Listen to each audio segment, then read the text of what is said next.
오늘 말씀은 마태복음 5장 11절에서 12절입니다. 마태복음 5장 11절에서 12절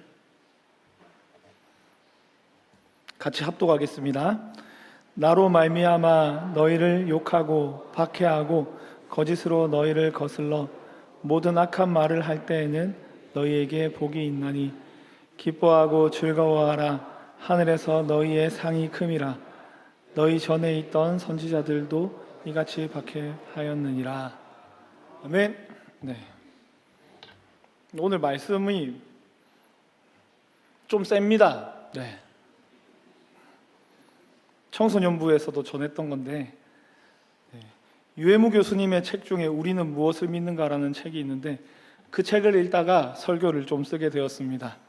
책을 보다가 교수님한테 전화를 드려가지고 말씀하신 게 이게 맞는지 한번 확인도 해봤습니다. 왜냐하면 제가 봐도 이 말씀은 좀 세다 이렇게 생각이 들었기 때문입니다. 오늘 말씀을 한번 살펴보면 놀라운 것을 발견할 수 있습니다. 예수님께서는 나를 믿으면 복을 받을 건데 아픈 곳이 낫고 또 꼬인 인간관계가 회복되고 돈이 잘 모이게 되고 안정된 직장을 얻게 되고 행복한 가정생활을 하게 된다, 이렇게 말씀하시지 않는다는 사실을 우리가 발견을 할 수가 있습니다. 예수님께서는 나를 믿으면 너희의 삶이 윤택해진다 이렇게 말씀하시지 않습니다. 오히려 이렇게 말씀하십니다. 마태복음 5장 11절 같이 한번 다시 읽어보겠습니다. 나로 말미암아 너희를 욕하고 박해하고 거짓으로 너희를 거슬러 모든 악한 말을 할 때에는 너희에게 복이 있나니. 아멘. 네. 무슨 말이냐면 우리가 예수님을 믿게 되면서 예수님을 믿기 때문에 욕을 먹고 박해당하고 거짓말로 피해보고 뒤에서 수군거리고 우리를 향해서 욕하고 따돌리는 일이 일어난다고 말씀하고 있는 것입니다. 오늘 이 구절을 보면 어떤 생각이 드십니까?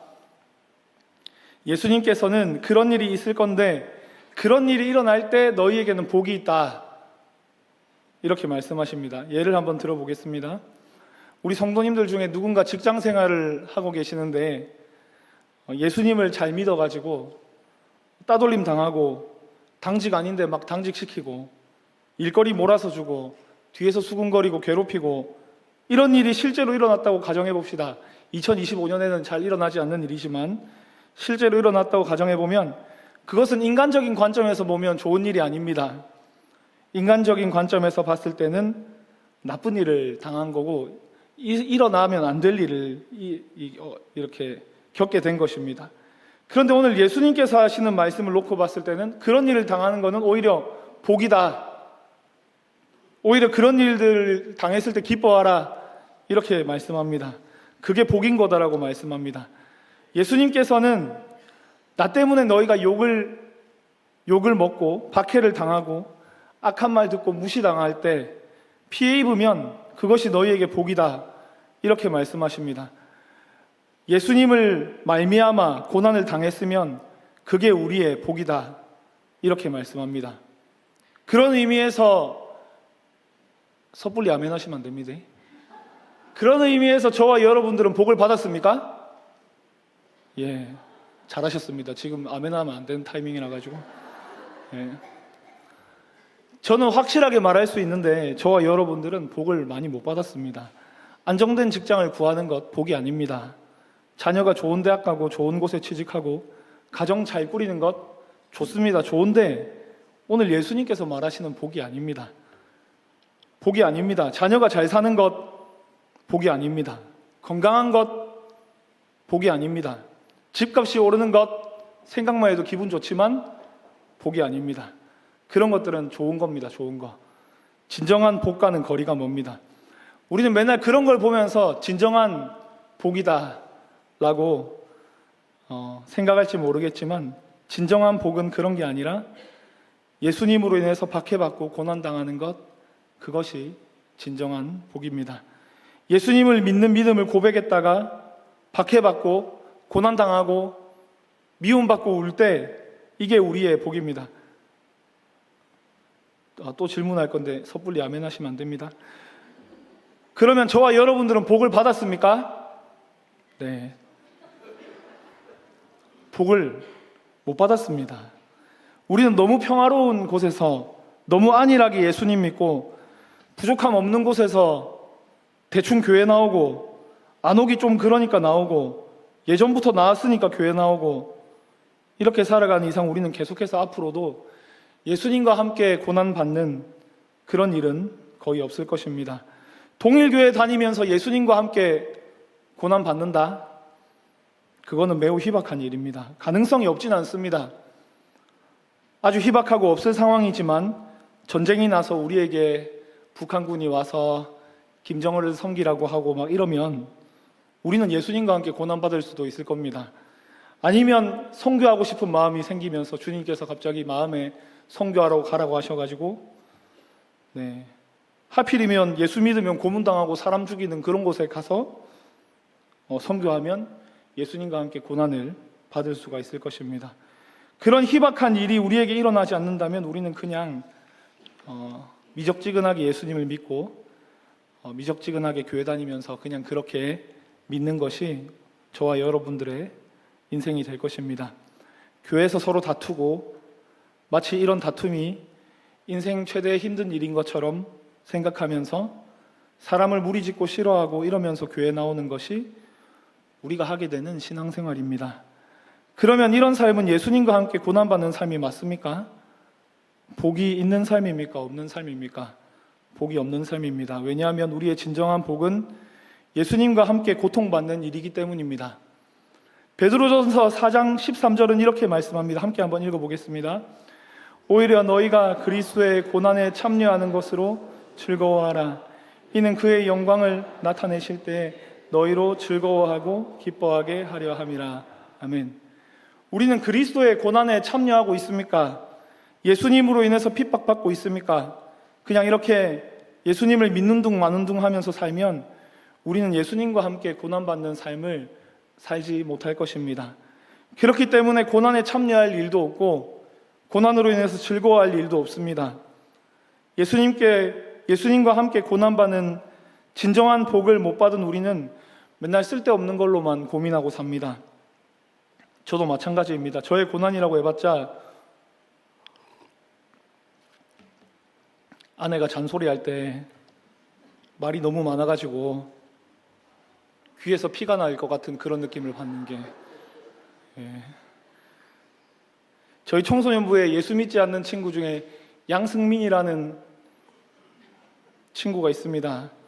교회는 이제 한 1년쯤 다닌 것 같은데 여전히 예수 믿지 않고 있습니다. 설교하다가 승민아 예수님이 너를 사랑하셔서 너를 위해 죽으셨어 할 때 양승민이가 가스라이팅 하지 마세요 이렇게 말했습니다.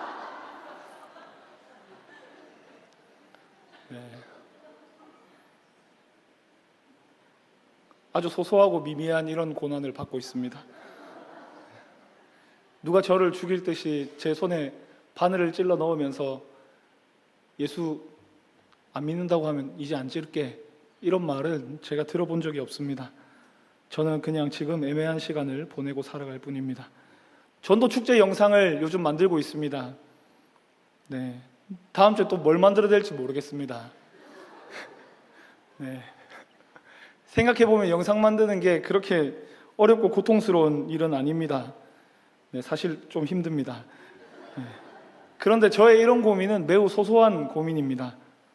예수 믿는 북한의 지하교회 신자들이 예수님을 믿기 때문에 겪는 그런 류의 고난을 제가 겪어본 적이 한 번도 없습니다. 이런 삶을 살기 때문에 예수님과의 멀리 떨어진 삶을 살 때가 얼마나 많은지 모릅니다. 그래서 하나님께서는 우리에게 힘든 시간을 줄 때가 있습니다. 왜냐하면 우리가 힘들어야지 하나님을 좀 찾기 때문입니다.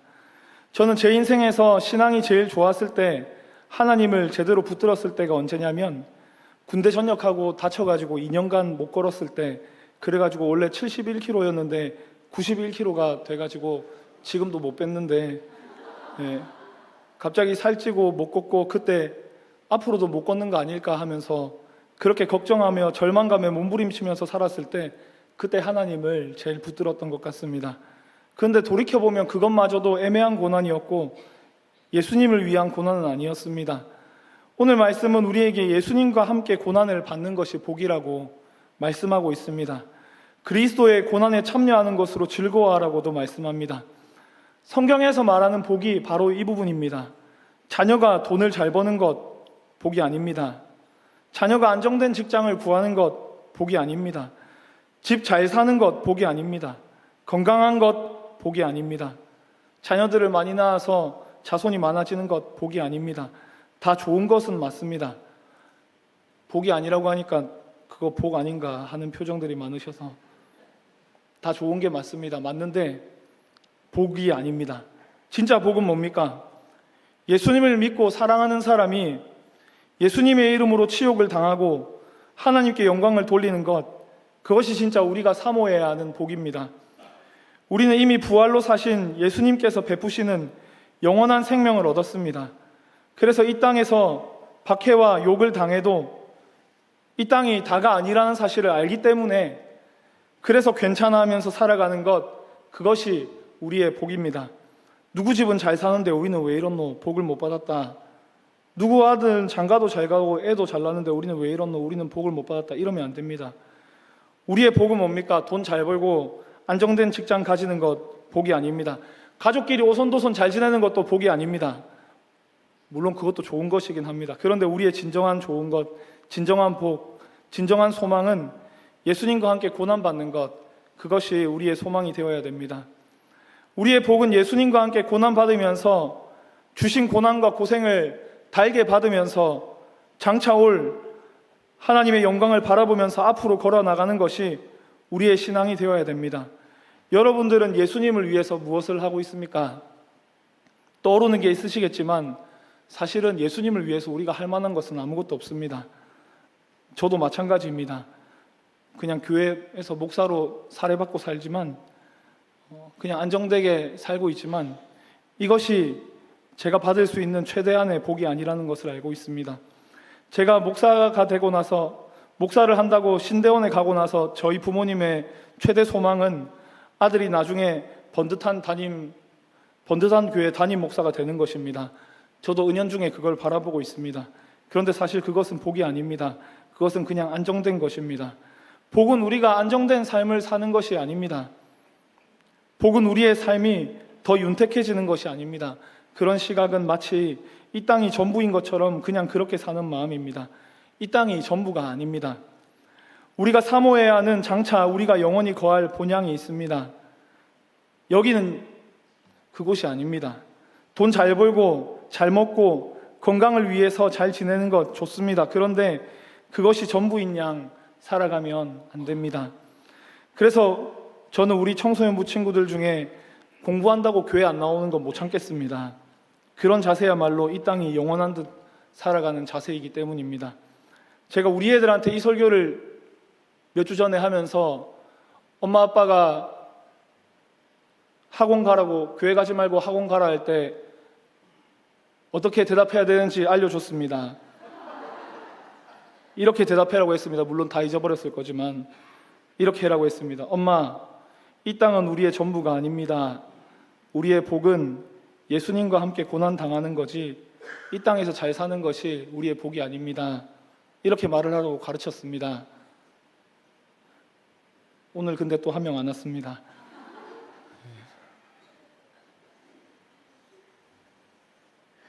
이 땅에서 잘 사는 게 복이 아닙니다. 그것은 그냥 안정된 겁니다. 못 사는 것과 잘 사는 것이 일반입니다. 똑같습니다. 호불호의 영역입니다. 잘 살면 좋죠. 근데 잘 사는 게 복된 것이 아닙니다. 복불복의 영역이 아닙니다. 우리는 핍박도 없고 박해도 없습니다. 교회 다닌다고 뭐라 할 사람도 없습니다. 앞으로 전쟁이라도 나지 않는 이상은 예수님과 함께 고난받는 일은 거의 없을 것입니다. 앞으로도 우리는 예수님과 함께 고난당하는 복을 거의 받을 수 없을 것입니다. 그럼 어떻게 해야 되겠습니까? 오늘 말씀을 보면 예수님께서는 나로 말미암아 너희를 욕하고 박해하고 거짓으로 너희를 거슬러 모든 악한 말을 할 때에는 너희에게 복이 있나니 라고 말씀하십니다. 예수님을 나의 구주로 모시고 예수님의 가르침을 따르기 위해서 살아가고 우리에게 힘든 어려움들이 있을 때 그것을 감수하는 것이 박해라고 할 수 있을 것입니다. 예를 들면 이런 것은 예수님을 위해 얻는 고난이 아닙니다. 제가 계속해서 예수님을 위해 얻는 고난이 아닌 것을 말씀드리고 있는데 조금 더 말씀드리겠습니다. 자연재해나 삶의 고난이나 질병, 이런 것은 예수님을 위해서 얻는 고난은 아닙니다. 그냥 삶에서 살다가 보면 오는 고난입니다. 이런 것들을 통해서 우리는 예수님을 더욱 가까이 할 수는 있지만 그 자체가 예수님을 위한 고난은 아닙니다. 또 하나 더 이야기를 한번 해보겠습니다. 과격한 전도나 정치적인 행동으로 인해서 비난받는 것도 예수님을 위해서 얻는 고난이 아닙니다. 남에게 불쾌감을 주는 방식으로 복음을 전하다가 당하는 어려움은 예수님으로 인해 얻는 고난이라고 보기에는 애매합니다. 그것은 지혜롭지 못한 전도로 인해서, 지혜롭지 못한 방향의 전도로 인해서 얻게 되는 어려움입니다. 다른 종교를 비난하면서 다른 사람에게 불쾌감이 들게 하면서 전도하면 싫어하는 사람들이 있습니다. 근데 그렇게 해서 고난을 받았다고 그것이 예수님을 위해서 고난받았다고 하기는 애매합니다. 예수님께서는 우리한테 과격하게 전도하라고 말씀하시지 않았습니다. 사람들이 불쾌감이 들게 그들의 종교를 비난하면서 나를 알리라고도 말씀하시지 않았습니다. 그런 의미에서 사람들의 불쾌하게 하는 전도의 방법을 사용해서 얻게 되는 비난은 예수님을 위해서 얻게 된 고난이 아니라 그냥 전도의 잘못된 방식으로 인해서 얻게 되는 고통입니다. 정치적인 행동이나 정치색으로 인해서 비난받는 것도 예수님을 위해서 얻는 고통이 아닙니다. 특정 정당을 지지해서 다른 정당을 지지하고 있는 사람과 다투거나 다른 정당을 지지하는 사람에게 불합리한 일을 겪거나 이런 것은 예수님을 위해서 얻는 고난이 아닙니다. 요즘 같은 시기에는 특정 정당을 지지하는 것이 신앙인 것처럼 보일 때가 있습니다. 그런데 특정 정당을 지지하는 것과 신앙을 아무 관련이 없습니다. 국민의힘을 더 지지하든지 더불어민주당을 더 지지하든지는 신앙과는 아무 관련이 없습니다. 물론 특정 정당이 기독교에 조금 더 친화적이거나 방향성이 비슷해 보일 수는 있습니다. 그런데 그게 답니다. 세상의 정치에는 어디든지 대단한 소망이 있지 않습니다. 그런 부분에서 특정 정치적인 행동이나 특정 정당에 대한 지지로 인해서 겪게 되는 갈등이나 수군거림, 비난이나 기타 여하의 어떠한 어려움도 예수님과는 관련이 없습니다. 심지어는 사역이나 사업을 성공하기 위해서라든지 자신의 꿈을 이루기 위해서 겪게 되는 고난도 예수 그리스도를 위해서 얻게 되는 고난이 아닐 수 있습니다. 예를 들어서 가정을 돌보지 못할 정도로 헌신하는 목사님들의 마음속에 목회를 성공하기 위한 욕망, 성도들이 많아지고 교회가 성장하는 것을 위한 개인적인 욕망으로 수고하며 겪는 고난들도 예수님을 위한 고난이 아닐 수 있습니다. 그러면 진짜 예수님을 위한 고난은 무엇일까요?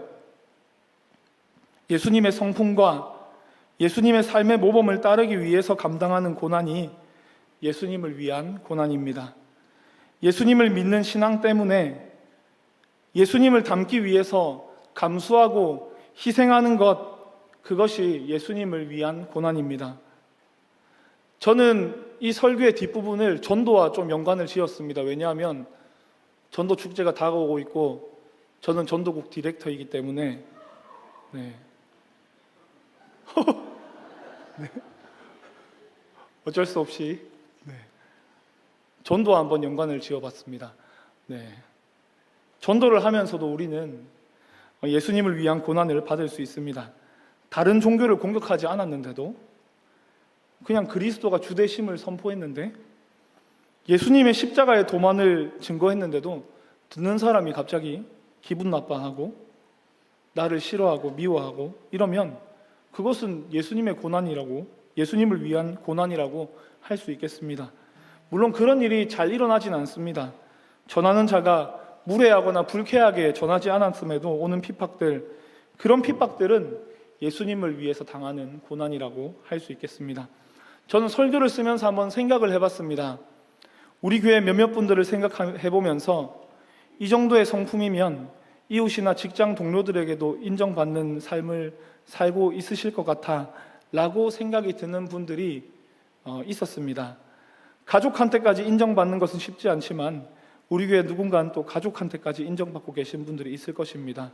저는 그런 분들을 생각해 보면서 이런 생각을 하게 되었습니다. 하나님께서 이런 분들한테 이렇게 좋은 이미지를 구축하게 하시고 또 사람들에게 인정받게 하시는 이유가 뭘까라고 생각을 해봤습니다.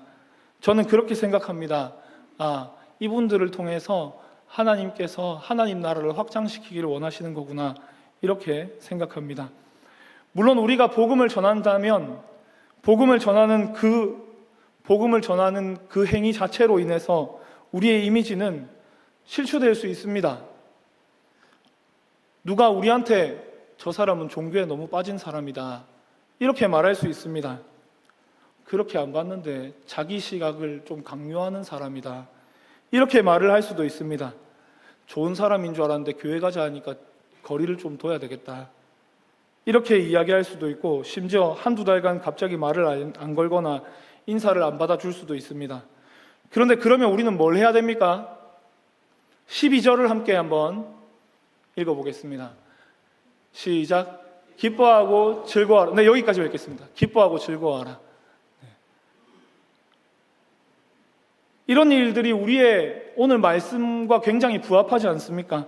예수님을 사랑해서 예수님을 전했더니 예수님을 전한 것 때문에 예수님을 너무 잘 믿는다는, 심하게 믿는다는 이유로 사람들에게 박해까지는 아니더라도 수군거림을 당하고 알고 봤더니 좀 별로인 사람이다, 이런 취급을 받는 것, 이런 일들이 제가 생각했을 때는 대한민국에서 예수님을 위해서 얻게 되는 최대치의 고난인 것 같습니다. 이보다 더 많은 고난을 원하시면 위험한 지역으로 선교를 나가시는 것을 추천드립니다.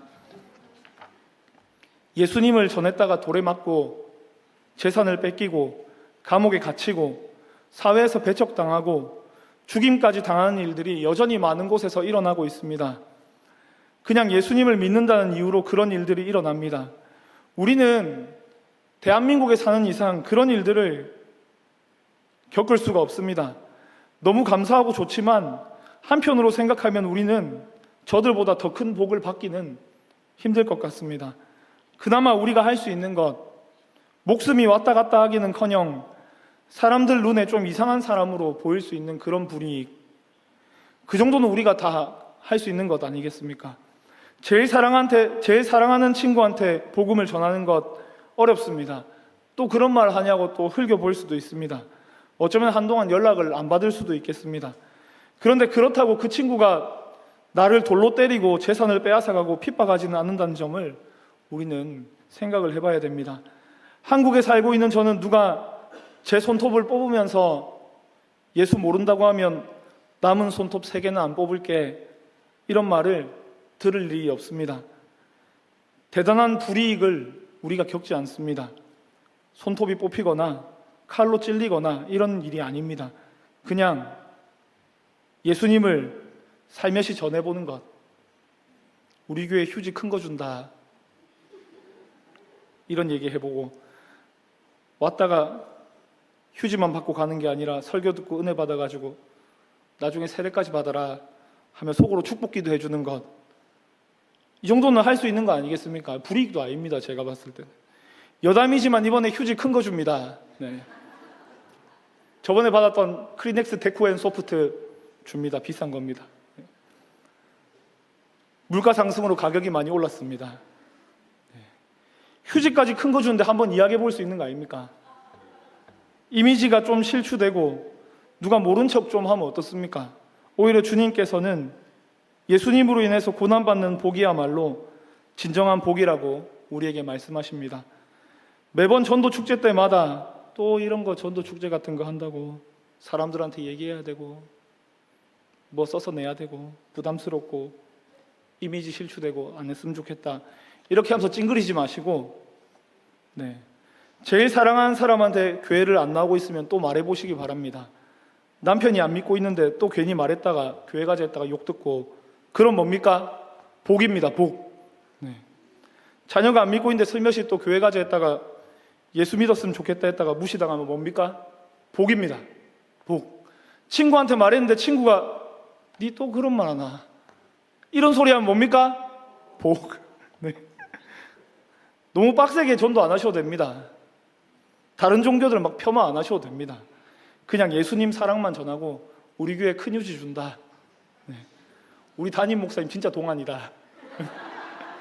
와서 나이 맞춰봐라. 맞추면 5만 원 줄게. 이런 소리 하시고. 우리 부목사님 중에 이레이 목사님이라고 있는데 노래 진짜 잘한다. 네. 가수다 가수 돈 내고 봐야 되는데 우리 교회 오면 다 공짜로 볼 수 있다. 이런 이야기는 하시면서 한번 교회 오자 할 수 있는 거 아닙니까? 네. 안 하실 분들은 지금 손을 들어가지고 표시한 후에 이렇게 흔드셔야 돼요. 그럼 제가 인정해드리겠습니다. 아무도 없으시네요. 네. 없으실 줄 알았습니다. 네. 모두가 그렇게 하시겠다 하시니까 제가 오늘 설교를 참 잘한 것 같습니다. 말씀을 맺겠습니다. 사랑하는 우리 동일교회 성도님들이 예수님을 전하면서 복을 받고 예수님을 전하면서 불이익을 얻고 또 어쩌다가 사랑하는 사람들을 데리고 교회에 올 수 있는 그런 은혜가 있기를 진심으로 축복합니다.